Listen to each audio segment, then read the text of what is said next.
But upon reflection, I definitely thought that Jalen Brunson deserved to be first team. Believe it or not, even ahead of Luka. What? There's a lot of nonsense that comes out of those, quote, NBA experts, or as I like to call them, talking heads on TV. And Stephen A. Smith is definitely one of them. In the positionless award of all NBA teams, Stephen A. Smith decided to say that Jalen Brunson should have made the All-NBA first team over Luka Doncic, a player that received 98 out of a possible 99 first place votes. A player with the third highest voting point total in the league. A take that simply makes zero sense, especially because he admits that he was one of those 98 first place votes. So how can you vote Luka first team and then say another player should have made it over him? It just makes no sense. But the part that bothers me the most is why specifically call out only Luka?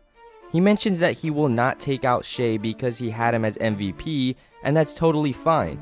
But why not talk about Giannis, Jokic, or probably the most realistic option voting-wise, Jason Tatum?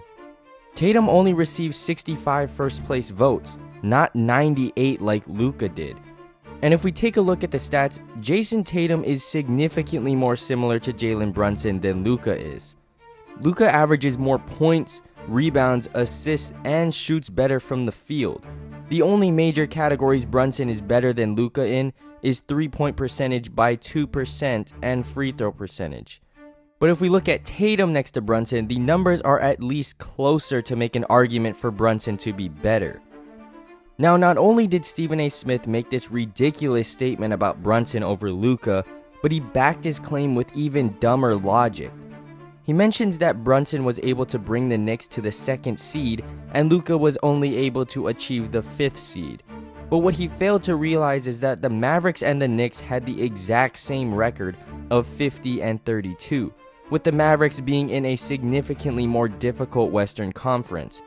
So clearly all Stephen A. Smith looked at was the seeding number and instantly thought, oh well, since the Knicks are higher, Jalen Brunson is better, without actually looking at the record. If the conferences between these two teams were swapped, the Mavericks would have been the 2nd seed and for sure a lot closer to the Celtics than the Knicks were.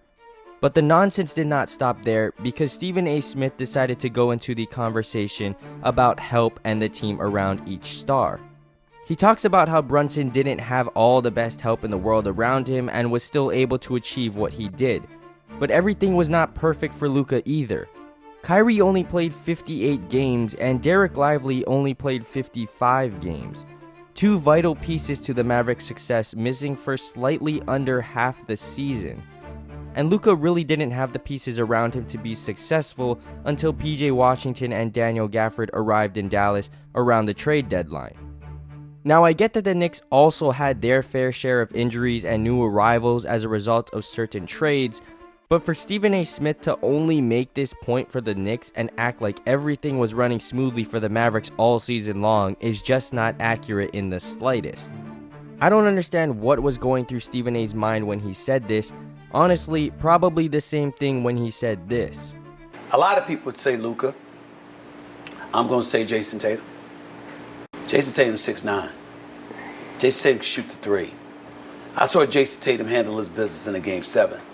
I've seen a young Jason Tatum, who ain't even 27 years of age yet, be a primary option on a team that's going to 5 conference championship games. With the choice of picking one player now 25 and under, Stephen A. Smith decides to pick Tatum over Luka. I get it, everyone is entitled to their own opinion, but when you start your defense with Jason Tatum 6'9", you're already off to a bad start. Luka Doncic is about 6'7", so what exactly are you even mentioning his height for, as if there's some major difference? And even if there was a major difference, how does someone's height determine if they are better than another player? We've seen a 6'2", 6'3" Steph Curry go up against 6'9" Jason Tatum in the finals a few years ago, and I don't think there was any question as to who was the best player on the floor. So if it didn't matter then, why does it matter now?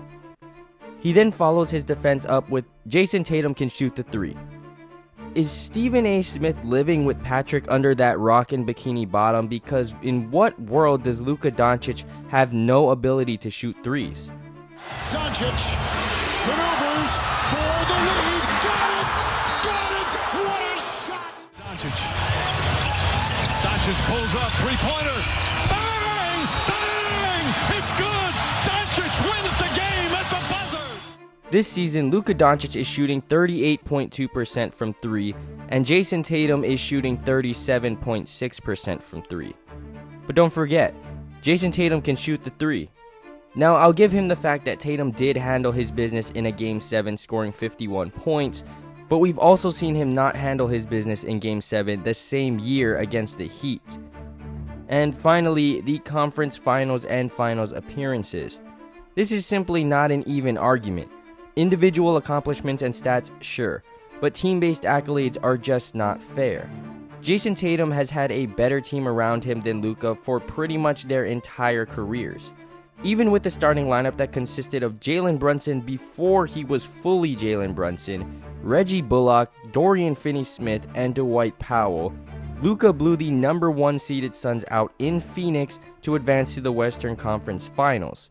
In my opinion, because Luka was able to achieve that with much less, it should be higher valued.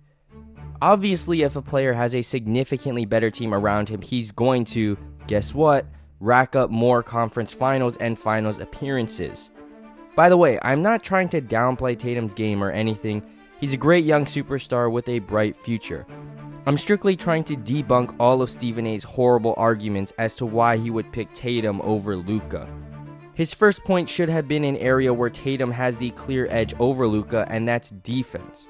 Luka's biggest weakness was never on the offensive end in any capacity, but the area he lacked was the defensive side of the ball. He was never considered a good defender, although his defense has improved drastically these playoffs, but Tatum has been and is capable of being a great defender.